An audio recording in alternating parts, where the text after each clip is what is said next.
Cricket પ્રેમી લોકો માટે સુરત શહેરનું સૌથી મોટું ક્રિકેટનું મેદાન એટલે કે જેબી સ્પોર્ટ્સ 1 કલાકના માત્ર 1500 રૂપિયા રમવાનો ચાર્જ છે. સવારે 9 વાગ્યાથી સાંજના 6 વાગ્યા સુધી અને 6 વાગ્યાથી રાત્રિના 12 વાગ્યા સુધીનો ચાર્જ અલગ હોય છે, જે તમારે ફોનમાં નક્કી કરવાનો રહેશે. ખાસ વાત કહી દઉં કે આ ચાર્જ સોમવારથી શુક્રવાર દરમિયાન હોય છે.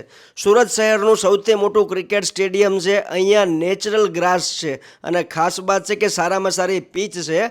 બોક્સ નથી, બોક્સ કોન્સેપ્ટ જ નથી. એકદમ મેદાનમાં તમારે રમવું હોય ને આ જગ્યા એમના માટે છે. રાત્રિના સમયમાં સારો પ્રકાશ રહે એના માટે સારામાં સારી લાઇટની વ્યવસ્થા પણ છે. આ પીચને મેનેજ કરવા માટે રોલર જેવી સુવિધાઓ સારામાં સારી છે અને મેદાનમાં જે ઘાસ છે એને મેનેજ કરવા માટે પણ સારી વ્યવસ્થા છે. આ ઉપરાંત જે લોકો પ્રેક્ષકો મેદાનમાં બેઠા હોય અથવા છાયામાં બેસવું હોય દિવસ દરમિયાન એમના માટે પણ સારામાં સારી વ્યવસ્થા છે. કહેવાનો મતલબ કે ક્રિકેટનો પ્રેમ હોય અને તમારે મેદાનમાં રમવું હોય ને તો